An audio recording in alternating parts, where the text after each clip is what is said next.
first episode of the Farmer to Farmer podcast. I'm so excited that you decided to join me for this interview today with Liz Graznak of Happy Hollow Farm in Missouri for this story about her first 5 years raising organic vegetables in the heart of central Missouri's conventional corn and soybean country. In this interview recorded last October, we talked about the rewards of getting to know your neighbors. We geeked out a little bit about organization and writing things down, and we discussed the ways that a 2-year-old changes a farmer's life. I'm really thrilled that you're here. Liz was an awesome guest to have as one of the first interviews for the podcast because she is a beginning farmer and I'm a beginning podcaster, so we're learning together, and I'm really excited that you've decided to join us today. The Farmer to Farmer podcast is brought to you by Second Cup Media, helping tiny businesses build old-fashioned relationships using new-fashioned technologies. www.secondcupmedia.com. The Farmer to Farmer podcast is also brought to you by Purple Pitchfork, providing tools and resources to farmers and food businesses to help them succeed in business, farming, and life. www.purplepitchfork.com. All right, welcome to the Farmer to Farmer podcast, everybody. I'm simply thrilled to introduce as our guest today, Liz Graznak. Liz, I've given our listeners just a little bit of an overview, but I'd like to hear more from you to start about your farm and its history. Can you tell us more about what kind of scale you're operating on, how you grow your crops, where and how you market, and how you got into farming? Yes. Okay, well, we'll start with the size of the farm. Our farm is 82 acres. We're located in northern Montauk County, about 45 minutes outside of Columbia, Missouri. I'm definitely in the heart of farming country here in Missouri. I am farming and actually have in cultivation a little over 7 acres. The farm is certified organic. I operate a CSA and I sell to a couple local restaurants at a farmer's market that's a year-round farmer's market in Columbia. And this year I added a couple of wholesale accounts at 2 different grocery stores in Columbia. This is my 5th year farming full-time. My partner, wife, actually, and I bought our farm in November of 2007, and I started farming full-time in the spring of 2010. And before coming to farming, I was in graduate school at Cornell, and luckily met Liz Henderson, and she sort of changed my trajectory from wanting to pursue a PhD, and I decided I wanted to be a farmer instead. I joined a CSA just sort of in my normal daily life as a grad student, and just totally fell in love with it. And went to a presentation that Liz was giving on campus just by chance. And she encouraged me to go to a conference that was in the Northeast that I went to that winter. And sort of through the next few months, I figured out that I probably shouldn't just go out and try and buy a farm and start farming, that I needed to try and learn something about farming first. So I finished with my master's degree and went to a farm with my partner at that time outside of Washington, D.C., and interned there for a year, and ended up deciding to come back to Columbia, which is where I'm from, because I wanted to be closer to my family. And I worked on another farm for another full growing season, and that farm, we just sold at a farmer's market. We didn't have a CSA, but I was the one main person on that farm for the year. And when I was at that farm is when I realized that I really wanted to do this for a career, and I would like to own my own farm. I wasn't that interested in continuing to work on other people's farms. But I didn't have any money. And so, like we hear a lot about these days, land access, I realized that if I was going to be able to buy a farm, I needed to do something that was making more money than the farming jobs that I had had those last 2 years. So I got a job at a local garden center, and I worked at that garden center and eventually became the general manager. And I was there for just under 6 years. And while I was working there, the whole goal of working there was saving money so that I could afford to buy a farm. And in the meantime, not really realizing it, but I learned a hell of a lot about running a business and managing employees and advertising and marketing, and all the things that don't have anything to do with farming on the day-to-day basis, but have to do with running a business. I learned that. So we bought the farm in November of 2007 while I was still working at the garden center. And like I said, the winter of 2009 is when I left the garden center and then started farming full-time in the spring of 2010. So that's a very brief history of how I came to where I am. A brief history of a long path. I mean, that's sounds like about 8 or 9 years between the time that you decided that you were going to start farming to the time when you actually did put your first shovel in the dirt on your own farm. That's right. Wow. Yep. Oh, that's a long time to maintain that kind of focus, Liz. I was very committed to making the fact that I really wanted to farm happen. And so, yeah. Now, do you farm with your wife? No, I do not. Katie is very happy and very glad to say on a regular basis that she loves being a farmer's wife, but not being the farmer. So Katie does work off the farm, and at this point, this year 5, I will end the year in the black. I will not be in debt. I will have covered the farm's expenses and paid myself a very small amount. But most importantly, I will have covered the farm's expenses fully from the money that I've raised farming. Up until now, I would not have been able to do it without Katie's income. Wow, that's a 5 years. I mean, for a farm that's as large and ambitious as yours, that's a long time to kind of be operating kind of under the gun, I guess. Well, when you buy a farm and it's new to you as a farmer, and the farm that I bought, I looked for over 2 years for the farm that we bought, and it is. I could not wish for anything more out of a piece of ground than what we have, except for maybe a little bit more tillable acreage. But really, our farm has everything on it that I had on my wish list of what I wanted in a farm. But it didn't have any outbuildings. It had a very small house. So everything that currently is on my farm, I have had to build. So there's been a lot of money required in the last 5 years to get the infrastructure built in order to be able to run a farm. Well, and of course, not just capital expense, but that expense of you having to kind of manage that as an ongoing project too, which takes you away from all those hours that you could be spending cultivating carrots. Yeah. Oh, which is one of my favorite things to do. That's not true. You don't like wait. See now, somebody who has the kind of focus to spend 8 years getting ready to start farming, I would think that you would have the kind of focus that would make cultivating carrots your favorite activity. Oh God. Oh no. I can't get over carrots. Carrots and I do not get along, Chris. I'm really sorry to hear that, Liz. I know. I'm working on it. I bought an Alice Chalmers G 2 years ago, and I built the cultivating implement that I could not find one anywhere. So I ended up building a cultivating implement, and I finally got it tweaked this year, and it really is working great on, it's working great. But this winter, I want to build a Lely Tyne weeder. So I think I hope that will help me with my fear of carrots. So on your 7 acres, so you've got the Alice Chalmers G that you're using for cultivating. I assume you've got another tractor that you're using for your tillage, right?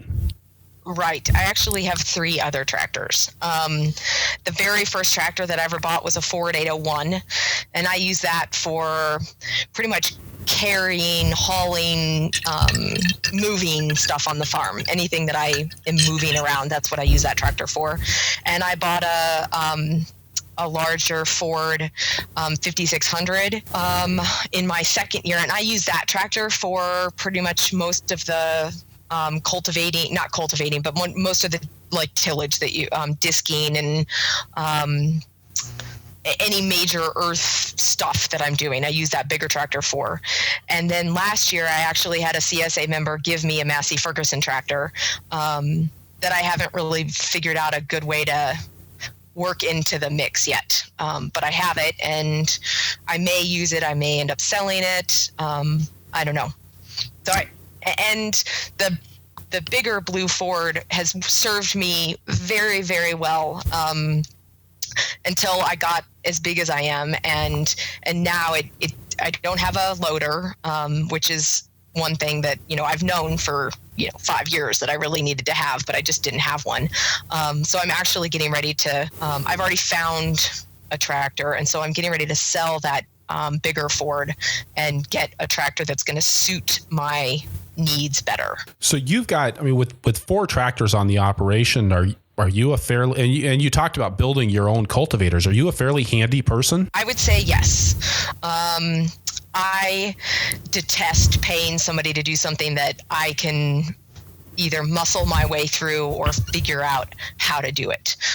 So yes, it's just maybe just part of my my temperament or my personality. But I figure out a way to do things because you have to, I think, in order to be a farmer. And like I said, I really do not like the idea of having to hire somebody to do something that I feel like I'm quite capable of doing. I just have to learn the skills in order to be able to do it. So where have you gone to learn those skills? It's easy to find books about horticulture. You can read up on Elliot Coleman, and you can read up on your Liz Henderson and get some ideas about how all that stuff works. But there's not a lot out there for how to get your hands dirty and fix a tractor. Right. So I have learned everything that I know about how to fix a tractor, how to build a cultivator, everything about soil, the right time to work soil, when it's too wet, when it's too dry, when it's still too cool in the spring, yet the ground is workable. I've learned about electricity, about plumbing, about construction. I've learned everything from my neighbors that are all farmers in my immediate sort of circle of community. Okay, so I've learned. How does that work, though, Liz? Here you are. You're a lesbian organic vegetable farmer moving out to the rural southern Missouri. This doesn't actually seem like the kind of environment where people would be entirely welcoming of I know. Of you. How have you made that work? Well, so I wrote a story just that talks a little bit about this. I wrote a story in I'm going to blank on the name of the book. It was published by the Greenhorns a few years ago. I'm looking at my bookshelf. I think it's just called The Greenhorns. And it's just a short story. It was a collection of short stories by farmers, mostly new beginning farmers. Yeah, it's called Greenhorns. The Next Generation of American Farmers.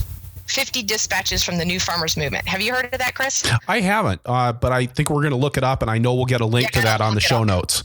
So the stories in this book they're incredible. I could not put the book down. I literally read it in one night. I laughed. I cried out loud.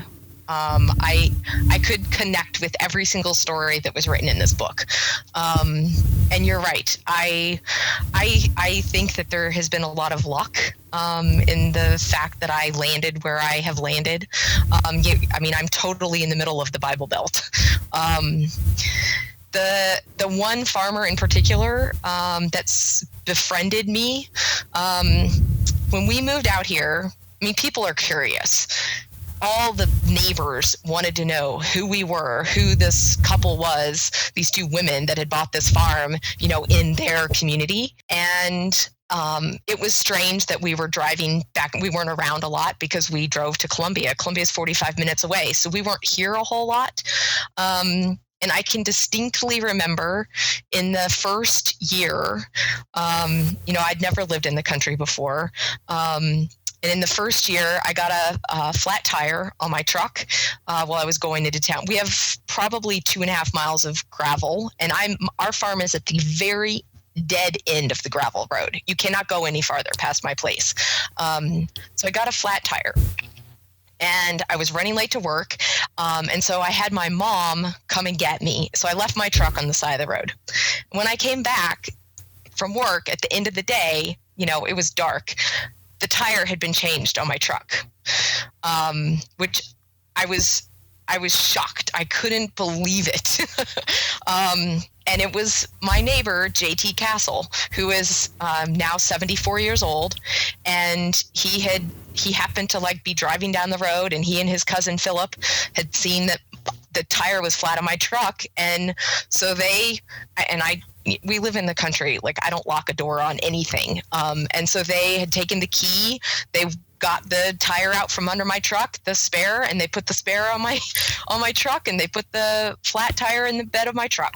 Wow. And he left a little note in his chicken scratches because his handwriting is very bad and he can't spell worth a lick. And he left me this little note that said, I changed your tire. I don't know, something else.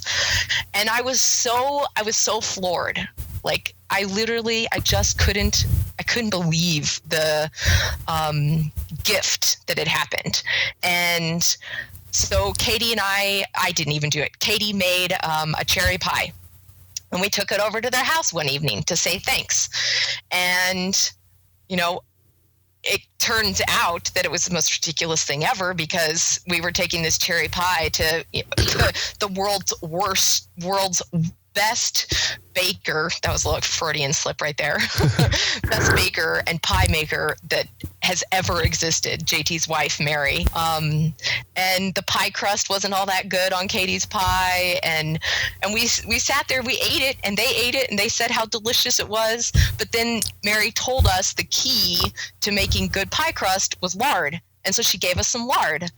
And literally from that moment on, JT and Mary have adopted us, and we have grown closer and closer in the last, however many years it is now since we've been here. And JT and his family have lived in this community since the 1800s, his family, the Castle family. Wow. So everybody knows JT. And I just somehow I think I got very lucky, but we also reached out to them. And 2 years into our being here, Katie and I had known JT and I had known Mary, and JT would come by periodically, check on me, wanted to see what I was doing. I mean, he thought it was crazy that a woman was out here farming. And he said to me once, but I also heard from another neighbor, that he said to this neighbor that any woman that works as hard as I work, it doesn't matter that I'm a lesbian, anybody that works as hard as I work is okay in his book. This is what this other neighbor told me. Those are real world values right there. It's not who you are, it's how hard you work that really makes the difference. How hard you work. That is exactly right. And so periodically, JT would come by. Katie and I had our commitment ceremony on the farm in the fall of 2010. And by that point, I knew Mary, I knew JT pretty well. I knew his kids, I knew his family. And so I invited them. I felt like it would be rude of me to not invite them. And we got married on Halloween, actually. So funny enough. But the week before, after I'd sent out invitations, the week before, I was out planting garlic, and it was pretty it was like near dusk, but I was planting garlic, and JT drove out into the field and got out of his truck and came over and said, Liz, hey, I need to talk to you. And I was like, okay. So I come, walking up out of the field, and he stood there and he proceeded to tell me that he was afraid that he would hurt our friendship, but that he just couldn't come to our wedding because he didn't believe in it. He didn't think that it was right. He told me, why he had those beliefs. He and his wife are Pentecostal, and I don't really know very much about religion at all. But I know they're very conservative religiously. JT and Mary are, and he stood there and he cried in my field. Telling me how worried he was that if they didn't come, that it would hurt our friendship. And he was concerned that would happen, but he wanted me to understand why they couldn't come, and etc. And so of course he was crying. So then I started crying. And I told him that it was fine. It didn't matter. It wasn't going to hurt my friendship with him, and I certainly understood. And it was totally fine. I respected his beliefs, and I didn't want him to be uncomfortable. And I told him, hey, we're going to have a big party afterwards, and if you guys want to come to our party, we're going to have bluegrass music and great food, and just come for the party. And he and his wife did come to the party, and their daughter and her husband, they came to the wedding. But JT and Mary came to the party, and they had such a good time. JT actually went home and got his banjo and came back and played with the band, because he plays banjo, and they had a wonderful time, and we did too. And I think, really, since that moment, since our wedding in October of 2010, my relationship with JT and Mary has just gotten stronger and stronger. And I truly, they are my adopted grandparents. And JT comes over nearly every day to see what I'm doing, to see if I need help with something. I'm so lucky. I'm so lucky. And I think it's just because I reached out from that very initial, when we took the pie over, to say thanks. That was so generous of you to change the tire on my truck. And it's just, I feel very lucky that we have landed where we are. And I have learned so much about farming and about how to fix things. And like I said, I put in a new well, and I've replumbed my well house, and I built a barn. And I mean, I had help, but I have done these things. I've learned how to do these things, run electricity, and do these things that you have to know how to do if you're going to be a farmer. But you got to learn from somebody. And I've learned a lot from JT. That's really great.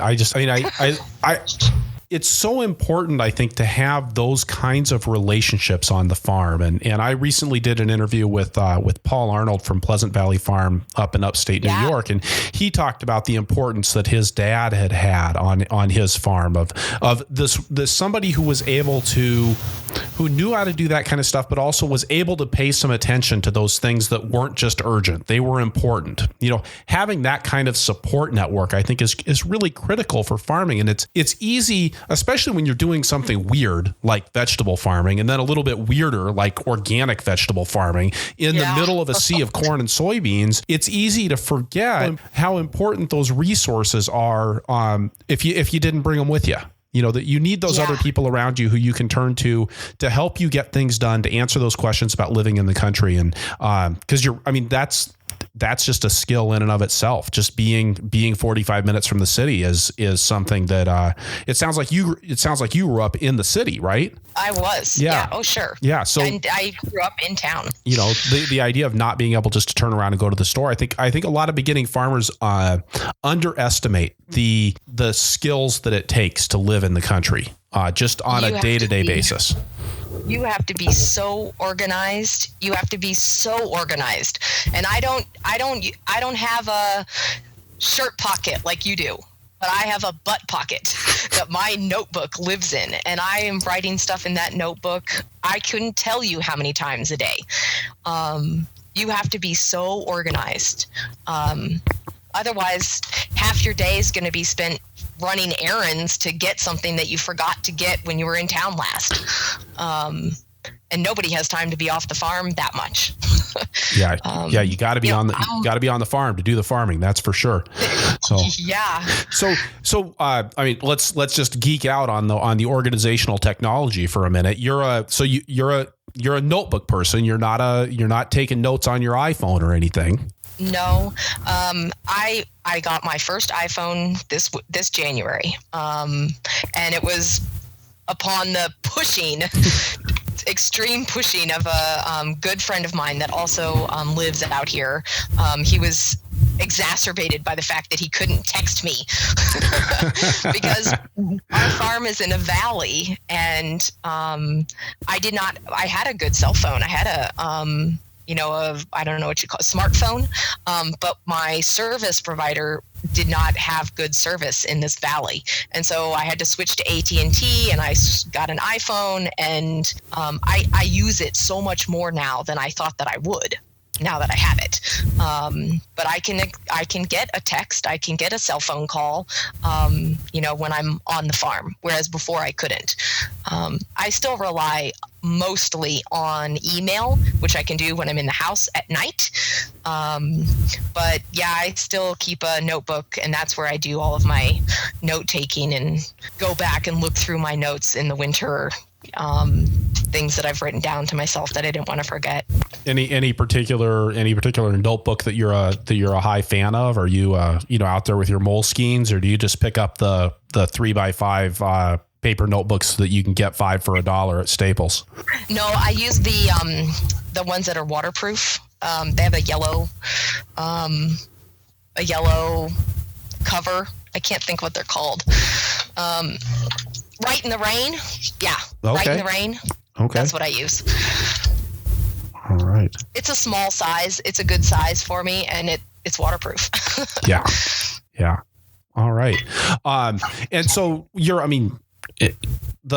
iPhone, it is interesting to me. In fact, I saw a lot of farmers when the smartphones first came out, I saw a lot of farmers being early adopters with those. And I was surprised at some of the people that on the listservs, or you'd see a comment from somebody in Growing for Market magazine about something that they were doing with their iPhone, and how quickly folks pick that up. What do you use yours for when you're on the farm?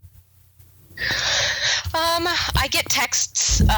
There's one restaurant that she prefers to text me her order, so I use it for that. Mostly, really on the farm, the majority of what I use it for is for taking pictures. It's instead of drawing out on a piece of paper my crop plans and where things are planted, I use my phone to take pictures, to take records of where things are and how they're growing. And but I guess I mostly use it for the camera. I love that. And having that ability to get that time and date stamp right on there. You don't have to ask yourself, was that a picture from the broccoli crop in the middle of July or in the middle of August? That was, you've got it all right there. And I know we use that all over the farm for record keeping, everything from logging the information about our seed envelopes all the way to keeping track of those planting records and records of how things were doing in the field. Yeah. Yeah, that's mostly what I use it for. Liz, we're going to take a moment here for a word from our sponsors. The Farmer to Farmer podcast is brought to you by Purple Pitchfork, where Chris Blanchard, that's me, draws on over 25 years in the organic farming business to provide down-to-earth solutions to the real challenges faced by farmers, food businesses, and nonprofit organizations. I provided help to beginning and experienced farmers around North America with business planning, individual farm assessments, marketing strategies, management training, packing house design, and ongoing individual and team coaching. With experience on farms from 1/2 to 100 acres, I bring the knowledge and approaches that you need to improve your farm, your business, and your life. I don't promise easy, and I don't promise that you'll always like what you hear, but I do have a record of creating real results on real farms. www.purplepitchfork.com. The Farmer to Farmer podcast is also sponsored by Second Cup Media, where Christy and Tom help farmers bridge the gap between technology and relationships. They've worked in the technology field for nearly 20 years, and they know what tools to use, how to use them, and when. But in today's world, that's only part of the equation. The other part, the far more important one, is knowing how to cultivate strong and lasting relationships with your customers. And that's where Second Cup Media comes in. Their goal is to provide farmers and other small businesses with the tools and insights necessary to keep people engaged long enough for that second cup. Whether you need general information or one-on-one intensive, Second Cup Media can help you to better understand the new digital world of customer relationships. www.secondcupmedia.com. So to take a different tack then, you grew up in Columbia, right? I did. Okay.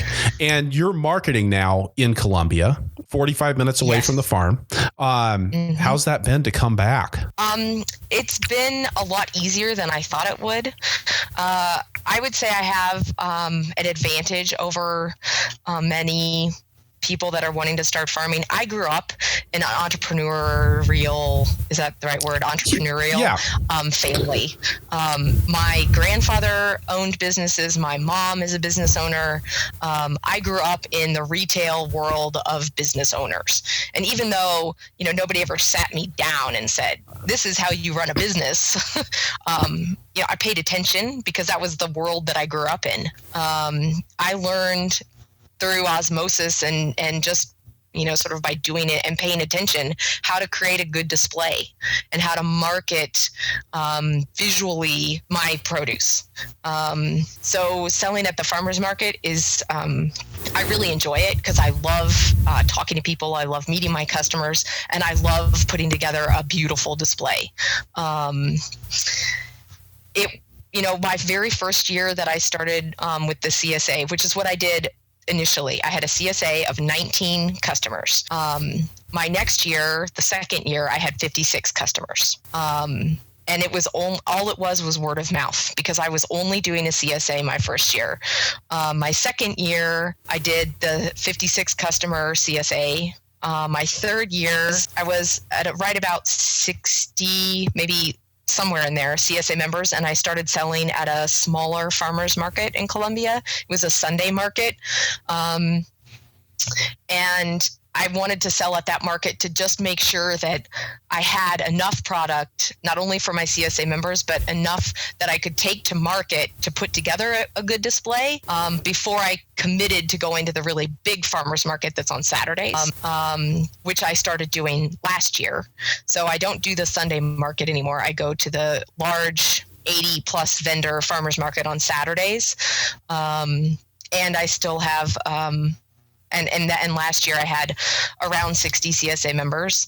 And this year I have 65 members, and I'm selling at that farmer's market in addition to the wholesale accounts that I added this year. Now for your CSA, that's you're packing up those shares for people and delivering them to town in boxes or bags, right? Yes, in boxes, actually, cedar boxes that I made from cedar trees that I cut down off the farm and had milled at a sawmill, and then I used a friend's woodworking shop to build the boxes. Of course you did.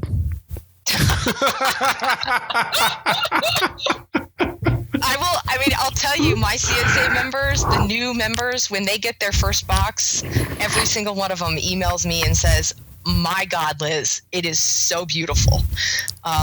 Just the presentation of the produce in the box is dramatic, and that's what I want. And then after that wears off, then I start to hear, wow, your vegetables are fabulous. But I want that presentation, that wow factor that you talked about that with that retail. When you come in the door of a retail shop, you want to go, oh wow, yeah, this is right. This is where I want to be. And that's a really I've never heard of anybody that places that much of an emphasis on the container that the product is delivered in. Yeah. It unfortunately has resulted in, I don't always get my boxes back at the end of the year. Yeah, I would think that'd be a big issue. Yeah, I mean, the majority of people are more than happy to they get the boxes back to me, but it is a very nice box, and I have just decided, and I'm okay with the fact that every winter I have to build some more boxes to just make sure that I have enough. But so a member, each week they receive their box, they take their box with them, and next week they bring their box back and they get a new box.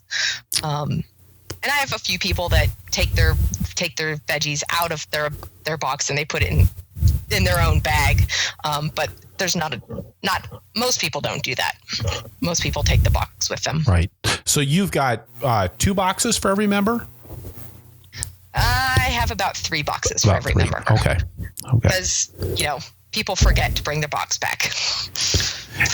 And how are you making decisions about how much stuff goes into the CSA shares? I mean, 60 CSA shares is that's a pretty significant number on a farm your size that's also doing a farmer's market, that's also doing wholesale. How are you splitting that product out?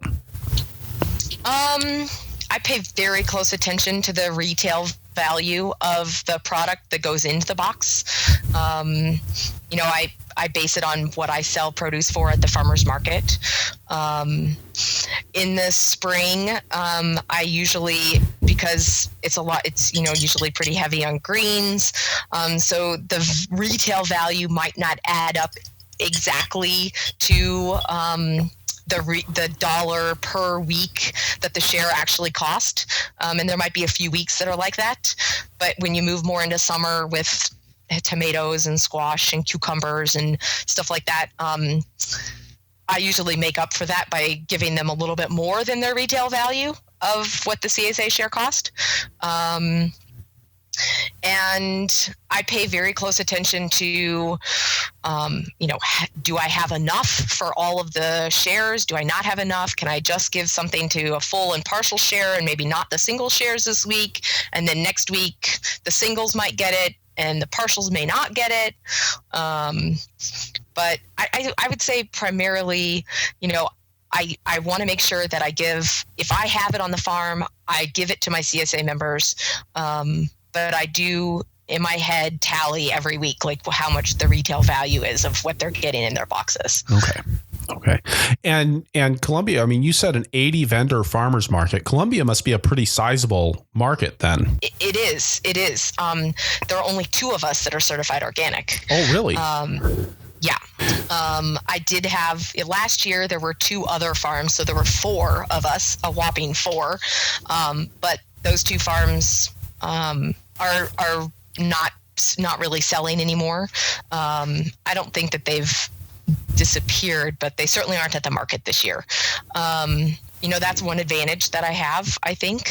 I am one of the bigger vendors that sells at our market, which helps when you have a really big display, 2 tents and 4 tables, and that makes a difference. Yeah, no, it's a big market. I wouldn't say that. It seems that there are not as many people, and I get this from my survey results, when I send out surveys, that most of my members are not that concerned with the certified organic aspect as they are the supporting a local farmer aspect. But I try really hard in my newsletter to talk about, why I'm certified organic and talk about, my belief and opinion about why it's important to be certified organic. And I talk a lot about my farming techniques and the things that I do on the farm to try and educate my members. When I have a chance to have those kinds of conversations with my members, which, honestly doesn't happen all that often. But sometimes, like after I send out something in maybe the newsletter that is talking about the cover crop seed that I just sowed because I'm going to be planting brassicas in this field next year and, et cetera. I'll get at least maybe one. And even if I just get one member that sends me an email and it's like, wow, I had no idea that it was that involved and that you're already planning where your fall broccoli is going to go in September. If I can just get it one person to change their mind and realize the importance of why supporting organic farmers is important, well, that's one more person that I feel like, hopefully will buy organic when they go to the grocery store. So why do you feel like certified organic as opposed to something like certified naturally grown, or just going out there and doing the sustainable label? Why are you? There's all extra expense. Everybody says, "Oh, it's so hard to do all the paperwork." I mean, what motivates you? The paperwork and the record keeping that being organic requires makes me a better farmer, flat out, like no questions asked. I am much more organized and keep much better records than I am sure that I would if I was not certified organic, because it would be easy to just not keep those records because I'm so busy. I think that it's very important because it holds me to the same standards that other organic farmers are held to. And yes, I totally think that my, small scale certified organic farm is not anywhere close to, one of the large certified organic lettuce farms in California. Like, they're apples and oranges, but at least we are following the same rules and held accountable to the same rules. And I can say that I am following those rules. And I'm doing everything in my power to grow, super great, healthy, non-pesticide laden food. And you can't do that with any of the other options that are out there. Like, you can say you're doing it, but there's no third party, non-biased source backing me up. And do you feel, has that been important for you with your restaurant clients or with your grocery store clients? So the restaurants could care less. They do not care at all. The one thing that I do hear from the restaurants is that there's a big difference in the quality of my product compared to some of the other farms around. But the fact that I'm certified organic doesn't have anything to do with that. It doesn't affect that. One of the biggest wholesale account that I have with the grocery store, it does matter, because Natural Grocers, which is a Colorado-based company, they only carry certified organic produce and fruit. So I wouldn't be able to sell product to them if I wasn't certified organic. This is the first year that I've been selling to them, and they are a fabulous customer. I mean, absolutely wonderful, and I have loved working with them. But I was organic, 4 years ago. So it just made it very easy to walk into their store and say, "Hey, would you all be interested in carrying my product?" And they were like, "Yes, absolutely." So what have you liked about working with the grocery store? I only grow a few things for them. I planned on and planted and am growing just a few items for them, items that are easy for me, that are good money makers, and they buy a lot of them. It's just been another good weekly outlet of selling product. Selling, many more bunches of kale or Swiss chard than I would ever sell at the farmer's market in a week. And the employees in their produce department and their general manager came out to the farm this spring and worked with me for a morning. We actually planted a bed of kale. And I don't know, their store just seems to be really excited to have me and have my product in the store. It's been a good income source.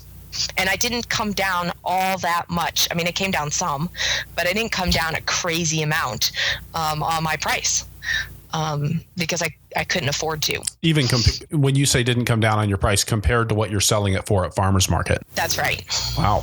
That's great. Really nice when you can make that work. Yeah. I mean, one of the first things that happened few weeks into after they were carrying my stuff this spring, they started cutting up samples, and they were handing out samples of my dinosaur kale and the dinosaur kale that they were getting in from California. And I mean, there's a huge difference in the flavor between our two kales, and they don't carry the kale from California anymore because people were buying my kale because it's so much better. That's great. I love hearing stories like that, because so often we hear from grocery stores and institutions that they have a hard time getting product from local producers that is as high a quality as what they're used to getting out of California and Arizona. But you mentioned earlier that your product is consistently rated as having a higher quality by your buyers, and then you add that flavor on it too, which isn't something you can use to sell the first bunch, but it is something that gets people coming back again and again. What are you doing, do you think, that makes that keeps your quality up there and makes your kale more flavorful than the stuff that's coming out of California? More I don't know. I have good soil. I do take very good care of the soil. I don't really know exactly what I'm doing that makes it taste so much better. I can't tell you. I have very strict, and my interns and employees this year, I'm sure they would tell you, they might think that it's over the top strict, but I have very strict rules about harvesting and bunching and immediate cooling and walk-in temperatures, and what time of day we harvest certain crops and which times of day we harvest other crops. So my post-harvest handling, it could be better. I'm sure it could be better, but I feel like it's pretty good because I have very long shelf life, I guess, for my vegetables. Well, and I think that's such a critical defining factor for the wholesale buyer. If you want to be selling to a store, if you want to be selling into a cafeteria or a food service environment, they've got to have product that lasts. And I've heard stories again and again that this is one of the key barriers to getting beginning farmers and other farmers into getting local food into the big marketplaces where we can really be starting to talk about volume and having an ability to really change the food system rather than just changing where the farmers market vendors come from. So can we dig in and talk about, let's talk about kale. What exactly are you doing? So you said you've got specific times, you've got specific procedures for getting stuff wet, getting it cold. Could we walk through Kale Harvest at Happy Hollow Farm? Sure. So in the spring and right now, our start time on the farm is 7:30. For 2.5 months during the summer, our start time is 6:30.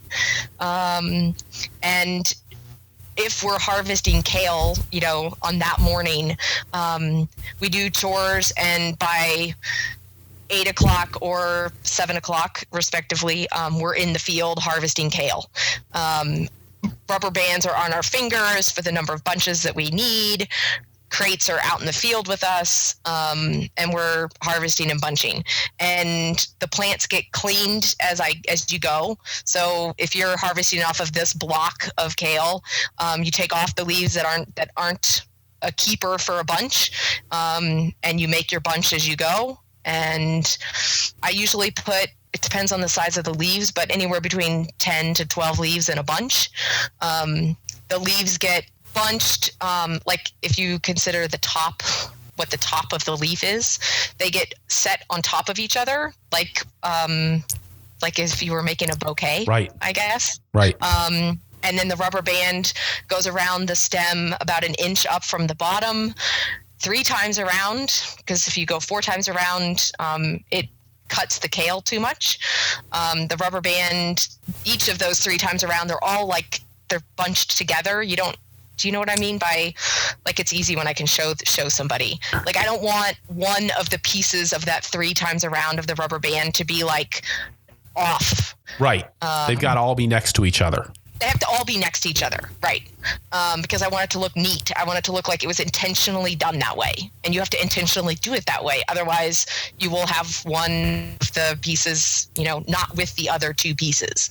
The kale gets put in a crate, and they get alternated in the crate so you can fit the most in the crate that you can, alternated as in, but but like stem end to head end, alternated in the crate, and they get neatly stacked in there so that when that crate goes to the barn to be washed, it's easy to grab the kale out of the crate and put it in the water quickly and not like fumble around with trying to get the kale bunches out of the crate. Right. So they get washed, they get one dunk because the kale's always really clean, gets one dunk, goes into a crate that's on a stand like right next to the wash tank. All my crates are like those black bulb crates, so they have holes in them.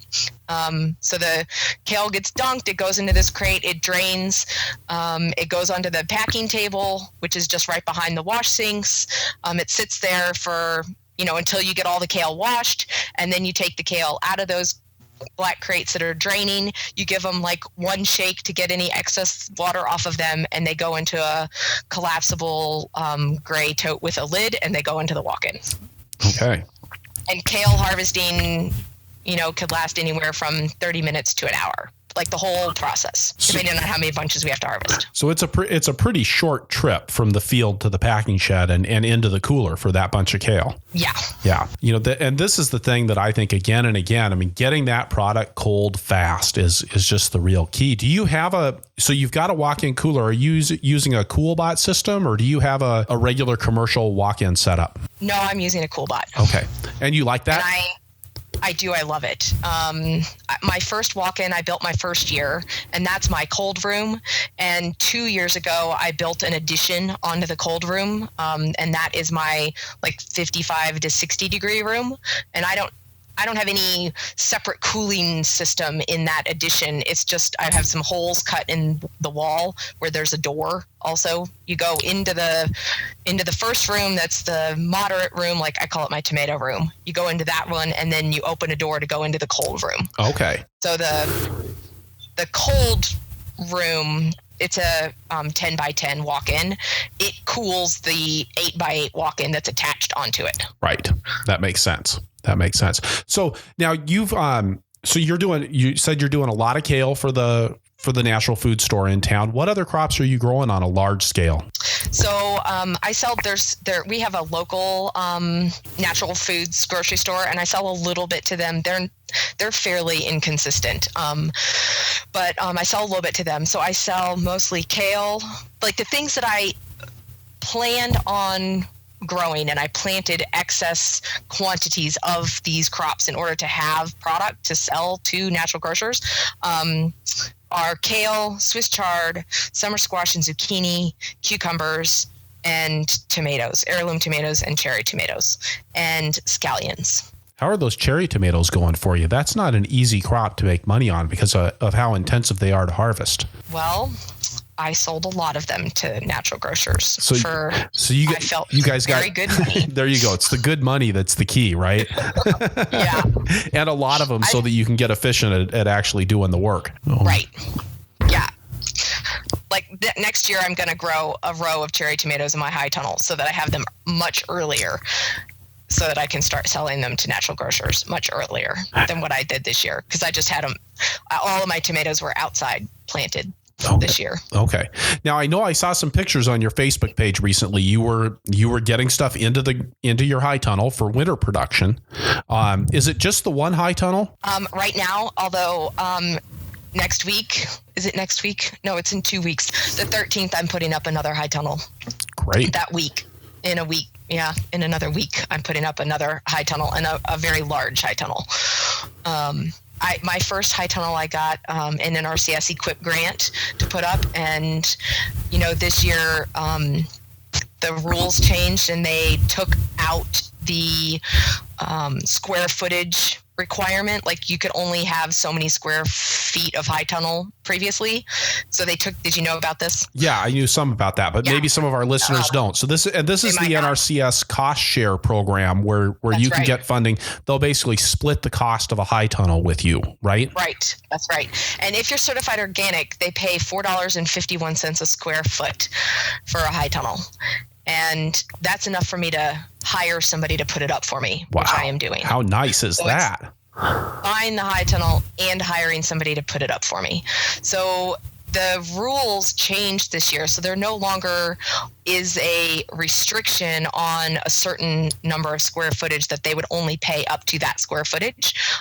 So when I reapplied this year, I applied for one very, very, very large high tunnel, and I'm splitting it up and I'm putting up 2 high tunnels, but it doesn't matter. It's all about square footage. So because I love specifics, Liz, when you say very, very, very large, how large? Very, very, very large. So what I applied for was a 30 by 300 foot high tunnel, and I am putting up this, like in a week, I'm putting up a 34 by 198, and then next year I'll put up a 30 by 100. Great. All right. That's going to be a lot of fun in the wintertime. Yes, that's why I'm doing it. So our market has no competition for winter production, none. And I've even considered like taking a month off in the middle of the summer, honestly. I think it's a great idea. I mean, there's so many producers in the middle of the summer and none in the winter. I mean, there's a few in the winter, but they're not growing anything of like major volume. And so that's the whole reason that I'm putting up additional high tunnels, is so that I can have more winter production. Now, how cold does it get in, and if I'm right, Columbia's in relatively southern Missouri, right? No, it's actually central. It's right on I-70. Okay. Yeah. I mean, we're zone 5. It gets cold. Oh. We had 3 or 4 days last year where it didn't get above -10. That's it's not like that's respectable. It's not like where you are. It's not as cold as where you are. We don't get as much snow as where you are, but it does get cold here. Our coldest months are January and February. And when you're doing the winter production in those tunnels, then are you using the low cover hoop system, like what Elliot Coleman talks about in his books, or what are you doing to give that additional protection to the plants? Yeah, I'm doing wire hoops, and then over wire hoops, I've tried multiple things. I'll do like a PVC hoop with a second covering. I tried last year, and I don't know. I don't think I didn't like it. I ran cables from end to end in the high tunnel, and I got one big, huge sheet of row cover to like cover the whole thing with small hoops over each individual bed, but then one big sheet over the whole high tunnel. Right. I tried that last year, and maybe I just don't understand it right. Or it is impossible to move that big, huge sheet of row cover by yourself. And I am by myself in the winter. I don't have anybody here, and I did not like it at all. So I'm going to go back to, I think I'm going to go back to just doing wire hoops with one layer of row cover, and then a bigger hoop over the top of maybe 2 beds with another sheet of row cover. Kind of a layering effect with that. Yeah, layering. Yeah, I like it. And so you mentioned employees. I mean, so you said in the wintertime you don't have any help, but during the summer you must have a fair number of people around on the farm. This year I had 2 full-time employees from April through the end of August. And then I had 2 full-time interns. The interns start the 1st of April, and the internship goes through the end of October. So I still have 2 interns, and I have a fabulous young man that worked for me actually when I was at Superior, that last year wanted to come and work during he's in college. So for like a month and a half over the summer, he worked for me 2 days a week, and he did that again this summer. And he was here for about 2 months this year. On any given day, sort of full time, there's 5 of us. And are your interns and employees? I mean, the interns living on the farm? No, I rent a house just up the road from me. It's on my road, but just up the road, I rent a house, and they live in that house. Okay. And then, are you still the person who's responsible for most of the tractor work and all of that, the kind of those higher level things, or are you trying to get other people to be doing that as part of their learning process? I absolutely train my interns on on one of the tractors, on the 801 Ford. That's the tractor we use to haul things around on the farm. I train them on that tractor. But any tillage, any cultivating, I'm doing that. Or my neighbor JT. Okay. When he comes over and he wants to help, I put him on a tractor any chance I can get, because it means I don't have to be on the tractor. And I don't want him out, pulling weeds or, doing whatever we might be doing that is more labor intensive. Right. So as you're going through that process of managing the employees on a day-to-day basis, are they all working the same number of hours that you are in the day, or how do you kind of mix up those management responsibilities and those higher level farmer responsibilities with the actual need to be out there picking kale with your employees? Well, when my interns start, and this year, one of my employees worked for me part-time last year, so he had a little bit of experience under his belt. And then one of my employees was new this year. And my employees are gone now, so they're not here anymore. One that worked for me last year, he actually started college.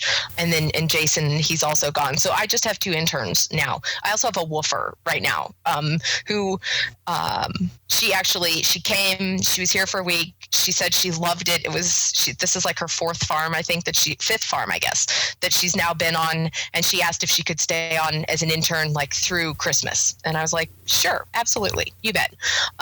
So I officially, right today, I have 3 interns, but all summer I've had 2 interns. Okay. But no, they do not work nearly as many hours as I do.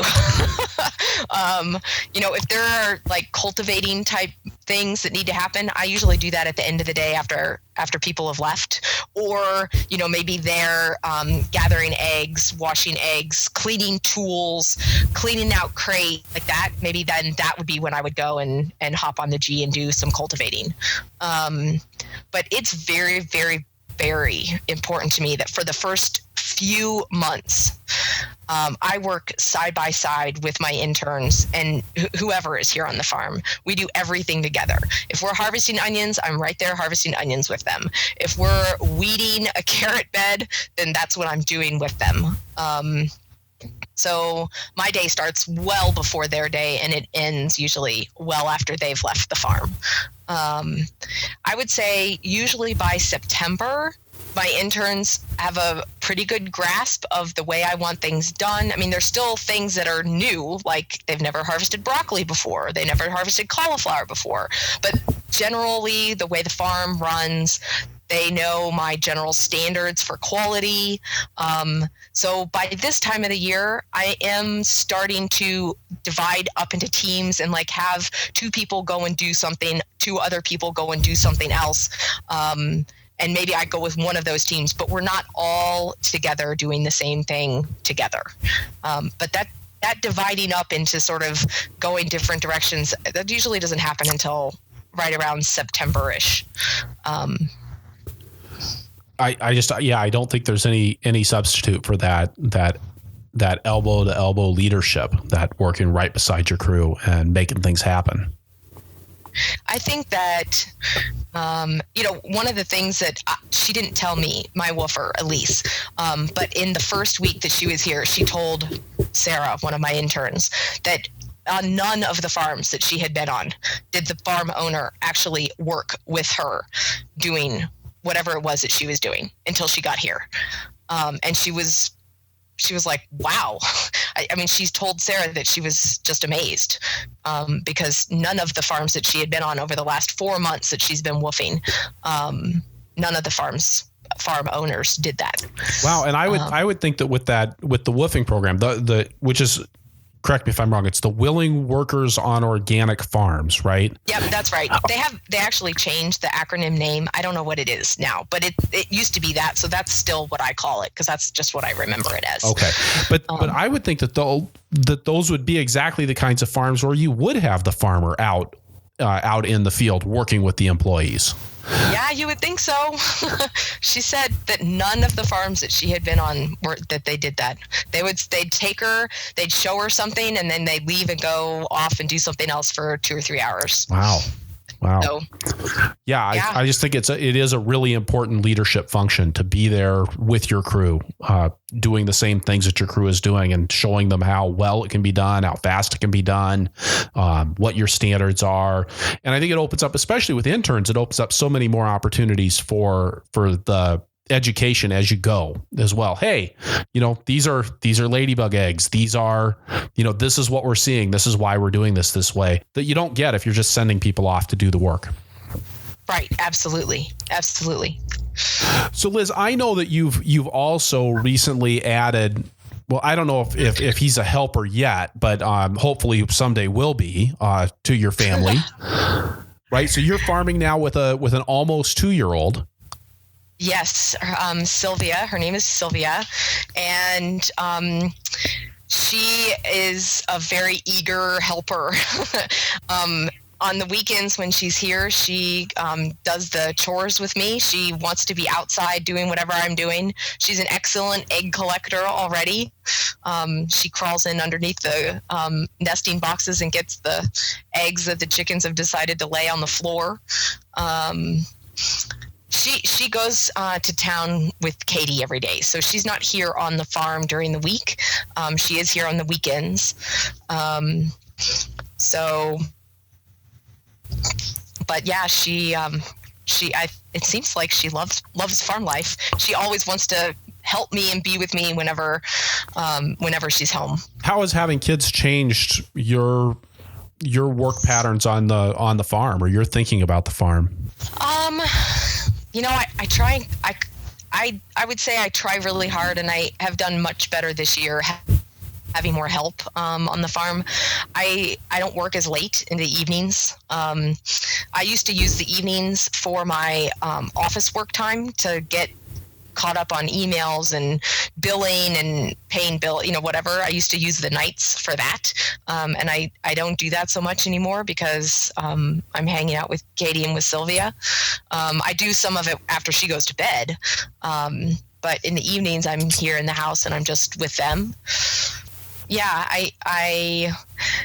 it would be very different. And I honestly don't know that it would work super well for me if she was on the farm and if Katie was on the farm. Because when they're here, I want to be with them. And if I'm with them, then I'm not farming. So it's worked really well, actually. But like I said, Katie's not on the farm every day, and she's more than happy to be the farmer's wife and not be the farmer. So for us, it works really well that way. I think it's really important that to allow partnerships to take their natural form. That it doesn't have to fit into some preconceived idea of one happy family, everybody working on the farm and everybody participating in everything. There's a lot of different ways to shape that vision. Yeah. I'm for better or worse, I'm a control freak, and I don't know how well it would work for the both of us to be on the farming every day. Cause I want things to be done the way I want them to be done. And yeah, I don't know how well it would work if Katie was on the farm. She's an incredible helper, and she is more than happy to do things exactly the way that I ask her or show her how to do things, because she is more than happy to say, I'm not the one making the decision. I'll do it the way you want me to do it. But I'm not the one that's responsible. So for Katie and I, it works really well. Now I would be thrilled if Sylvia wants to help on the farm in a more, like helping type capacity when she gets older. I'd be thrilled. But I don't know, it might not be what she wants to do. It's great. I think that's a great perspective. So as we're kind of coming to the end of our time here, we've talked a lot about things that have gone well in your world. And I'd be interested in hearing about one of your biggest challenges on your farm.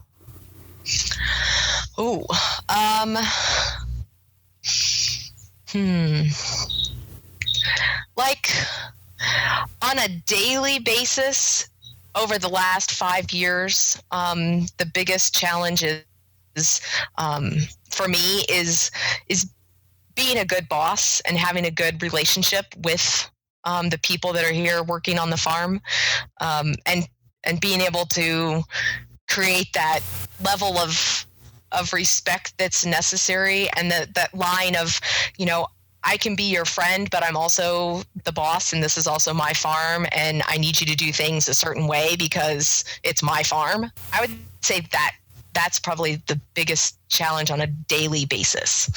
The weather is always a challenge, but I can't do anything about the weather, so I have learned to just sort of ignore that challenge. I mean, Chris, between an hour ago and I don't know what time, 7 o'clock last night, we got over 6 inches of rain. So it rained a hell of a lot. There's a low water crossing that you have to go over to get to my house, and I might be able to get out now, but an hour ago I could not get out. Wow. And I have CSA deliveries today, this afternoon. I was supposed to be in Jeff City, but I couldn't do it because I couldn't leave. So I called all my members that pick up in Jeff City, and they were like, "Oh my God, Liz, stay home." And so I'm taking the CSA Shares tomorrow. So I've just learned I don't freak out about the weather anymore, because I can't do anything to change it. So in my first year when I put up a high tunnel, I put up a high tunnel in the fall of 2010 with an NRCS equip grant. And in February of 2011, we had one of the biggest snowstorms that we've ever had. I got 18 inches of snow and it collapsed. That was a pretty hard lesson to learn. And it was very demoralizing, I think. But as soon as the snow was gone, I was out there, and I had some friends come out and help, and we took the thing down and put up a new one, and I had stuff planted in it by May. Wow. That was one of the biggest disaster type events, I guess you could call it, that's ever happened. And there's really not a lot else that you can do in that situation, is there? I mean, other than to just start over again. Yeah, just start over. I literally was on my front porch. I had put on all my snow gear, and I was going outside to go and start moving snow off the high tunnel, and I watched it collapse. Oh no! That just makes my belly hurt when you say that. I know. I'm cringing here. Yeah, I know. It was terrible, Chris. But it was terrible. But I learned a lesson. I will never ever sleep through the night if it's a big snowstorm. I will be out there in the middle of the night making sure that the snow is not collecting on the roof and or the sides of the high tunnel ever again. Well, and I think that's one of those things about being a farmer, right? That you don't necessarily learn if you don't grow up on the farm, that there are those times when you have to be there. It's not optional. When running a temporary heater in your greenhouse overnight is going to save the tomato crop, you have to be there to turn that on. When you've got snow on the high tunnel, you've got to be there to get it off. I mean, you can't. Yeah. It's not showing up. It isn't optional. No, you better learn that your life is going to be on this farm, and you're really lucky if you get to leave for a weekend or, heaven forbid, a week. You're really lucky if you're in a position to be able to leave. Have you taken a vacation in the last 5 years, Liz? I go to visit my friends Tom and Rebecca that have Fair Share Farm north of Kansas City.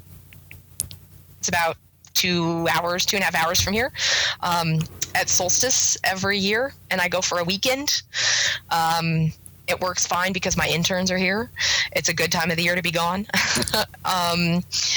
And I go to Moses, and I'm usually gone for about a week when I go up to Moses, and I stay with my friends at Two Onion Farm. And I'm usually gone for a week. And I am just very lucky that I have JT who lives nearby, and I always have a friend that comes and stays at the house. But that's it. Get one of those in before too long goes by, okay, Liz? Real vacation. Get in a vacation. Visiting farmers and visiting and going to conferences is not real vacation. You do have to pull one of those off sooner or later. Well, then that means that you have to come and stay here. Because I need somebody that's more than just a friend, that can stay here and make sure the house doesn't burn down. I need somebody that knows how to farm. All right. See, now I've got my vacation cabin. Now I've got my vacation cabin in Missouri. So, okay. So I need somebody that knows more about a farm. Okay. Well, I know that I owe you a visit. So, we're going to make that happen one of these days. Oh, that would be great. Hey, one of the things that I've been thinking about real seriously this year, and I want to make it happen next year. I would not say that I feel confident that I am no longer a beginning farmer and I'm moving into the, realm of experienced farmerhood. Not quite yet. And I am determined to next season take a week and go to a farm that's similar to mine, CSA farm, market farm, maybe some wholesale accounts, a farm that's really nailing it. Like, it's been doing it for a long time, longer than me, and just seems to really be hitting on all cylinders. And I want to go and learn, like, the things that I'm not doing that would make my farming operation better. But I need to know what farm to go to. Yeah, I would. Two of my favorites are Harmony Valley Farm in Wisconsin and TP Produce in southern Wisconsin. And talk about people that are just consistently producing successful results and have been doing it for a very long time. Both quite a bit larger than your operation. Yeah. And I think it is one of the challenges with being a 7-acre farm is you're too big to do it all yourself and you're too small to not do it all yourself. So right. It means that a lot of those places have developed really different systems. But I do think it's so important to be out there, seeing other farms and hearing about other farms. That's part of what I'm hoping that the Farmer to Farmer podcast is going to provide. Is kind of it's not a visual, but sort of an audio tour of farmers and what farmers are thinking about, because I think it's so important and it's so easy to let that slide by on the farm because you are just busy and the farm will demand everything that you're going to give to it. So, if you don't make the time to actually go out and get that education and do that real professional development, it's not going to happen of its own accord. Yeah, right. So, that's why I really am determined to make it happen next year. But I need to find the farm that I think that I could learn a lot from and make that connection and just decide on which farm I want to go to. Well, see, so what you're going to do is you're going to subscribe to the Farmer to Farmer podcast, and you can listen to hear to conversations with farmers, and you can pick out the one that you want to go see. Okay. I think that sounds like a good plan. All right. Well, Liz, I've really enjoyed hearing about your farm. This has been a great interview and a great chance to actually sit down and have a longer conversation with you. And listeners, if you Likewise. Thank you, Liz. Listeners, if you can find the links to the things that we've mentioned in today's episode by going to the farmer-to-farmer-podcast.com, finding Liz in the archives. So you just need to, all you have to do is search Liz Graznak, that's Graznak, in the search bar, and the show notes for her page will pop right up. That'll have the links to everything that we've talked about as far as, manufacturers and programs and things like that today. Liz, thank you so much for being so generous with your time, expertise, and experience. Thanks for having me, Chris. Thank you so much for joining me for this first episode of the Farmer to Farmer podcast. If you like what you hear, you can subscribe to get the podcast every week at farmer-to-farmer-podcast.com/iTunes. Or if you're on Android, you can go to farmer-to-farmer-podcast.com/Stitcher. We've got some great episodes coming up with Lisa Kiverist, Alan Philo, and more. You can get the notes and links from this and all of our shows and sign up for my weekly newsletter, The Flying Rutabaga, at farmer-to-farmer-podcast.com. Thank you again, and keep the tractor running.